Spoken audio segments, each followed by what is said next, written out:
I've spoken before about being the scapegoat in a dysfunctional family, and we can look at the problem in a smaller way when we are talking about scapegoats in a family. How about scapegoats in our society? Because it's not a new concept, it has been happening for thousands of years. It's happening now. So I'm going to take a look at the different communities that have been scapegoated throughout history. Let's start with African Americans. African Americans have had to deal with slavery, they've had to deal with Jim Crow laws, police brutality, systemic racism in housing and employment. In other words, at some point in time, there were human laws that existed and justified slavery. Then we have the Latinx community. There's been ever increasing xenophobia against the Latinx community. There's been labor exploitation. They will pay these people less and less money, but we focus on the people, but we don't focus on the people exploiting them. So it's almost like blaming the Native Americans when they are literally being forced out of their land in history. Which brings me to the next group of people that have been scapegoated, the Native Americans. Forced removal from ancestral land. At one point, this was considered a legal thing to do. Asians. The Asians have been discriminated against with the Chinese Exclusion Act and also the Japanese internment camps.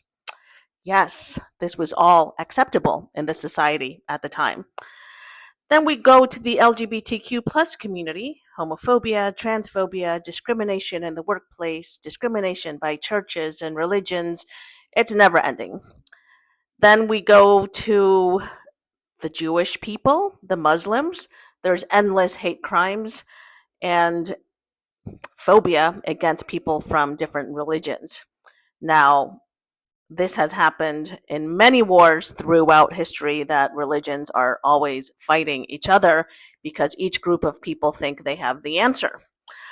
Then we go to women. Women have had limited access to education in the past.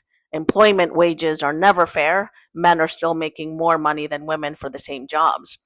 So as we can see, discrimination and racism, it's a virus. It goes from one person to another. We accept things as normal when they're actually not, when they're actually just hateful and divisive.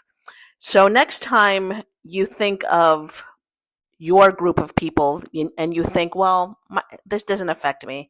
It doesn't affect you. It's literally the same book with a different cover. It does affect you, or it has affected you at some point in the past. Right now, what's happening with the Latinx community has been happening for a very, very long time. We see people hiring the Latinx community to do jobs that you don't want to do, and you pay them terrible wages for them to do these jobs. I'm focusing on the Latinx community because that's the community that I'm a part of and that I am more familiar with. So for me to say what's happening overseas does not affect me because I'm not Muslim or I'm not Jewish, it would be an ignorant thing for me to say because even though I'm not a part of those communities, I do know what it feels like to be discriminated against because of the labels that I have. So when you look at the coronavirus, for example, this virus mutated and it's still mutating. When it comes to division, racism, and discrimination, it just gets presented to us with a new cover. It's sort of like, okay, in the past, people were discriminated because of their religion, political affiliation, skin color, race, and all of these things, sexuality. But now, lo and behold, lo and behold comes place of birth. We just found a more creative way to dislike each other. We found a new way to divide each other.